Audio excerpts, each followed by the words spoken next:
الله الرحمن الرحيم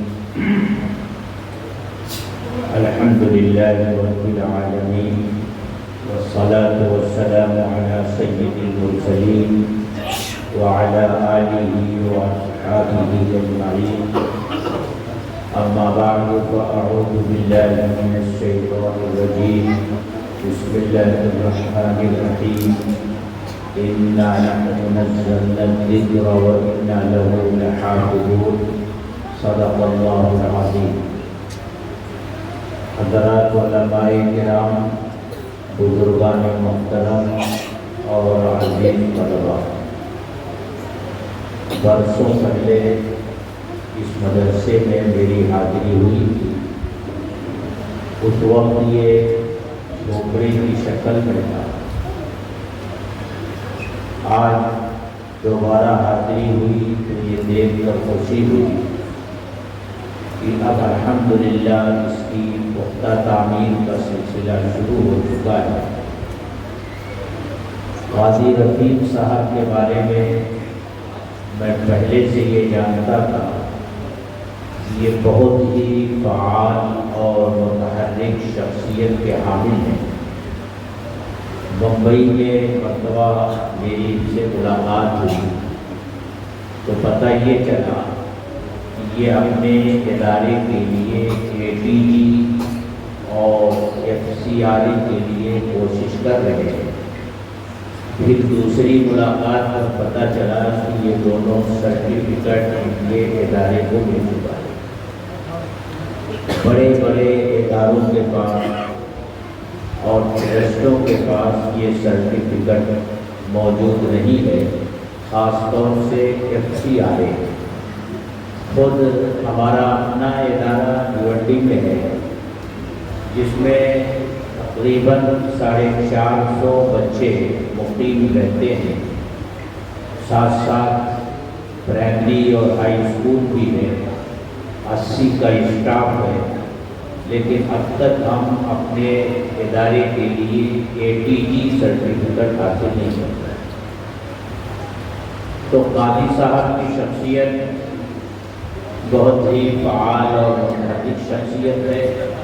انہوں نے مجھے یہاں آنے کی دعوت دی اور جمعیت علماء مراٹھواڑہ کے جنرل سیکریٹری اور جمعیت علماء مہاراشٹر کے نائب صدر حضرت قاری عبدالرشید صاحب دامت برکاتہم العالیہ نے مجھے یوں کہیے کہ ایک طرح سے آنے پر مجبور کر دیا. میں حاضر ہوا. تھوڑی تاخیر ہوئی مجھے یہاں آنے میں کیونکہ منٹھا کا جو پروگرام تھا وہ وقت سے زیادہ چلا اور اس لیے مجھے آنے میں تاخیر ہو گئی. میرے دوستو، ہمارے ملک میں یہ مدرسے اور مکاتب کا جو سلسلہ ہے یہ نہایت ہی قیمتی ہے. اللہ تعالیٰ ہر چیز پر قادر ہے. وہ جو چاہے کر سکتے ہیں، لیکن اس دنیا کو اللہ نے دارالاسباب بنایا ہے.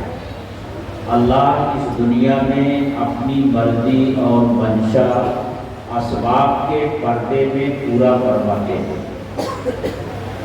اللہ کو جب نسل انسانی کو بڑھانا مقصود ہوا تو انہوں نے مرد اور عورت کی تخلیق کی تاکہ ان کے ذریعے نسل انسانی کا سلسلہ آگے بڑھے.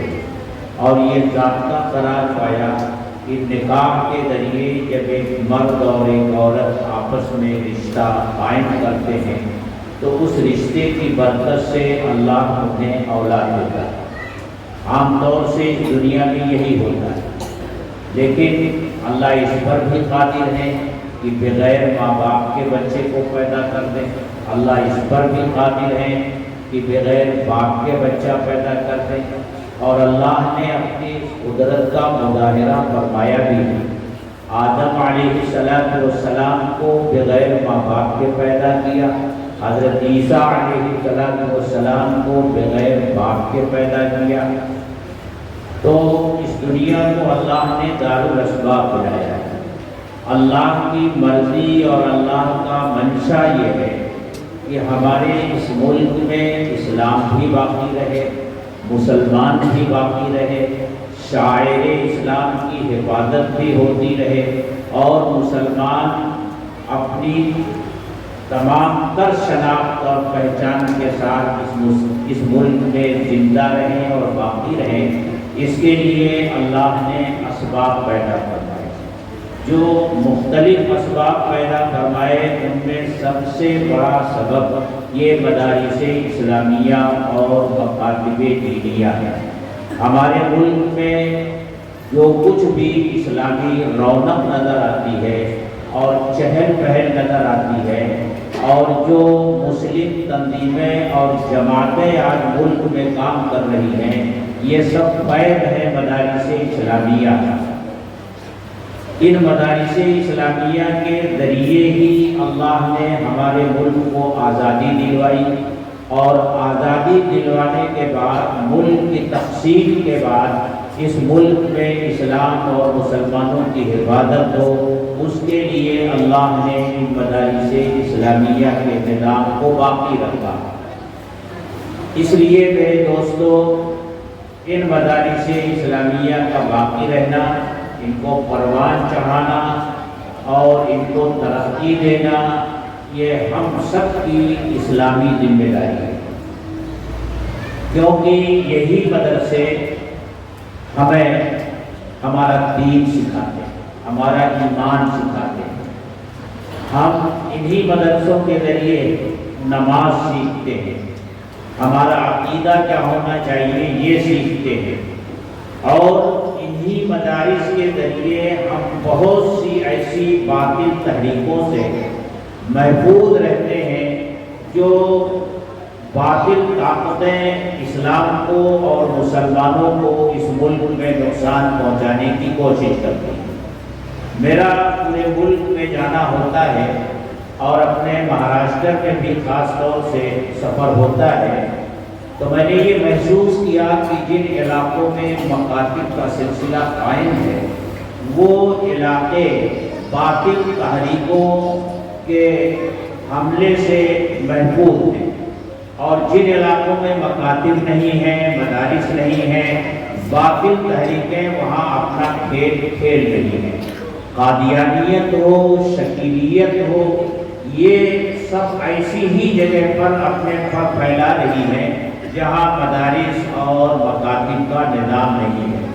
کیونکہ جب بچہ مدرسے میں جاتا ہے، مکتب میں جاتا ہے، تو اسے یہ عقیدہ بتایا جاتا ہے کہ قیامت کے قریب حضرت عیسیٰ علیہ السلام تشریف لائیں گے، اور وہ دجال کو قتل کریں گے، وہ عیسیٰ ابن مریم ہوں گے، اور شکیل جو اپنے آپ کو مسیح ہونے کا دعوے دار بنتا ہے، یہ بچہ جب اپنے مکتب میں یہ سیکھ لیتا ہے کہ وہ آنے والے مسیح عیسیٰ ابن مریم ہوں گے، اور یہ تو شکیل ابن حنیف ہے، تو فوراً سمجھ جاتا ہے یہ کیسے مسیح موعود ہو سکتا ہے۔ تو ہمارے وہ بچے جو مدرسوں میں جاتے ہیں، مکاتب میں جاتے ہیں، وہ اس قسم کی سازشوں کا شکار نہیں ہوتے۔ اس لیے ضرورت ہے کہ مدارس کے نظام کو اور مکاتب کے نظام کو پھیلایا جائے، اس کو قائم رکھا جائے، اس کو مضبوط کیا جائے۔ ہمارے ملک میں اللہ کی طرف سے یہ مدارس بہت بڑا انعام ہے، یہ ہمارے ایمان کی حفاظت کا کام کرتے ہیں۔ آج آپ کے اس مدرسے میں ان 3 بچوں نے اپنے سینے میں اللہ کے کلام کو محفوظ کیا۔ ان کا مقام اور مرتبہ کیا ہے اور ان کا اعزاز کیا ہے؟ صحیح بات تو یہ ہے کہ ان کا جو اعزاز ہونا چاہیے اور جس طرح کے اعزاز کے یہ مستحق ہیں، ہم ان کا اعزاز کر ہی نہیں سکتے۔ اس دنیا میں ان کا وہ اعزاز ممکن ہی نہیں ہے۔ دنیا کی بڑی سے بڑی حکومت ان کا وہ اعزاز نہیں کر سکتی جس کے یہ حقدار ہیں اور جس کے یہ مستحق ہیں۔ دنیا کی حکومتیں جب کسی کا اعزاز کرتی ہیں تو زیادہ سے زیادہ یہ کرتی ہیں کہ اس کے راستے میں سرخ قالین بچھاتی ہیں، اور اسی طرح کی اور بہت سارے کام کرتی ہیں۔ لیکن یہ تو وہ منتخب بچے ہیں جن کے پیروں کے نیچے اس دنیا ہی میں فرشتے اپنا پر بچھاتے ہیں، اور فرشتوں کے پر کے مقابل میں دنیا کا کوئی قانون کیا مقابلہ ان کا کر سکتا ہے؟ تو جن کے پیروں کے نیچے فرشتے اپنا پر عزت و احترام سے بچھاتے ہوں، ان کی قدر و منزلت کیا ہوگی اور ان کا اعزاز کیا ہوگا؟ صحیح معنوں میں ان کا اعزاز تو میدان محشر میں ہوگا۔ یہاں 100، 150، 2 آدمیوں کے سامنے ان کے سروں پر دستار باندھی گئی، وہاں تو میدان محشر ہوگا، سارے لوگ جمع ہوں گے، اللہ تعالیٰ ان سے فرمائیں گے کہ تمہیں یہ اعزاز بخشا جاتا ہے کہ اپنے خاندان کے ایسے 10 لوگوں کے بارے میں سفارش کر سکتے ہو جن کا جہنمی ہونا ضروری ہو چکا ہے، اور ان کے والدین کے سروں پر تاج رکھا جائے گا۔ یہاں ان کے سر پر پگڑی رکھی گئی ہے، وہاں والدین کے سر پر تاج رکھا جائے گا، اور جنت کے جوڑے پہنائے جائیں گے۔ جنت کے جوڑوں کا پہنایا جانا اور سر پر تاج رکھنا یہ اس بات کی طرف اشارہ ہے کہ حافظ قرآن کے والدین کا خاتمہ انشاءاللہ ایمان پر ہوگا، کیونکہ ایمان پر خاتمہ ہوئے بغیر کوئی جنتی نہیں ہو سکتا، اور اس کے سر اور اس کے جسم کے اوپر جنتی لباس نہیں پہنایا جا سکتا۔ اس لیے میں مدرسے کے ذمہ داروں سے کہتا ہوں، ابھی منٹھا میں بھی میں نے یہ بات کہی تھی، یہاں بھی میں وہ بات عرض کرتا ہوں کہ قاضی صاحب جب بھی ایسا کوئی موقع ہو تو منظر عام پر صرف ان بچوں کو نہیں، ان کے گھر والوں کو بھی لایا جائے۔ مائیں نہیں آ سکتی تو کم سے کم باپ کو بلایا جائے، ان کا بھی اعزاز کیا جائے، ان کے سر پر بھی دستار باندھی جائے۔ جب اللہ قیامت کے دن ان کو تاج پہنائیں گے تو کیا ہم چند گز کپڑے اعزاز کے طور پر ان کے سروں پر نہیں باندھ سکتے؟ ان کا بھی اعزاز یہاں ہونا چاہیے، اس کا بھی رواج ہمارے مدرسوں میں ہونا چاہیے۔ بہار میں ایک مدرسے میں گیا تھا، وہاں بہت سے حفاظ کرام کی دستار بندی ہونی تھی، بس اتفاق یہ تھا کہ جس دن جلسہ تھا اس سے 2 دن پہلے ایک بچہ جس کے سر پر دستار رکھی جانی تھی اس کا انتقال ہو گیا، حافظ قرآن کا۔ جب بچوں کے سروں پر دستار باندھی جانے لگی تو مجمع میں اس کا باپ بیٹھا ہوا تھا، وہ رونے لگا، اس کے آنسو بہنے لگے۔ مجھے صاحب نے آ کر بتایا کہ فلاں یہ رو رہا ہے، میں نے اس کو بلایا اور میں نے مدرسے کے ذمہ داروں سے کہا کہ فوراً دستار کا انتظام کیجیے اور اس آدمی کے سر کے اوپر دستار باندھیے۔ اس کے سر کے اوپر دستار باندھی گئی اور اس حافظ قرآن کا جس کا انتقال ہوا تھا اس کے باپ کا اعزاز کیا گیا۔ تو یہ بچے، اور خاص طور سے میں ان بچوں سے کہتا ہوں کہ میرے بیٹو، اللہ نے تمہیں جو دولت عطا فرمائی ہے وہ بڑی عظیم دولت ہے، دنیا کی کوئی چیز اس کا مقابلہ نہیں کر سکتی۔ جو کچھ تمہیں ملا ہے وہ اللہ کی ذات سے نکلی ہوئی چیز ہے، یہ اللہ کا کلام ہے، اللہ کی صفت ہے، اور اللہ نے اپنی صفات میں سے ایک صفت کے ساتھ آپ کو نوازا ہے۔ یہ بڑی عظیم دولت ہے، اس کی قدر کرنی آپ کو ضروری ہے۔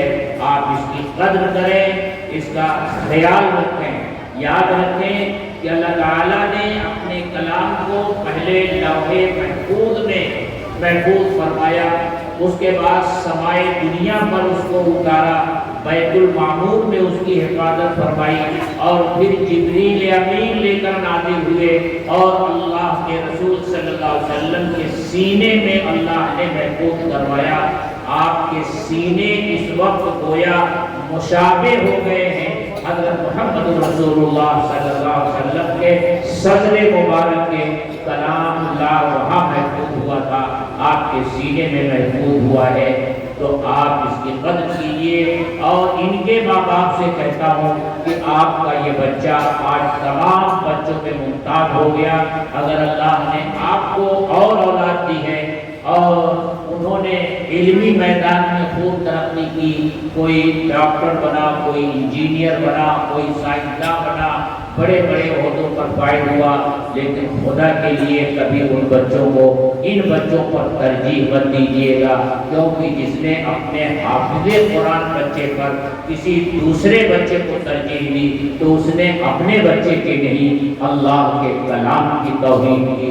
اللہ اس سب سے ہماری حفاظت فرمائے، اللہ اس مدرسے کو قبول فرمائے، اساتذہ کو قبول فرمائے، ذمہ داران کو، معتمد کو اور خاص طور سے قاضی رفیق صاحب کی خدمات کو قبول فرمائے، اس مدرسے کے معاونین کو اللہ تعالیٰ قبول فرمائے۔ وآخر دعوانا الحمدللہ رب العالمین۔ ختم قرآن کی بھی دعا اور افتتاح مسجد کی دعا دونوں ایک جگہ ہوگی۔ تمام سے درخواست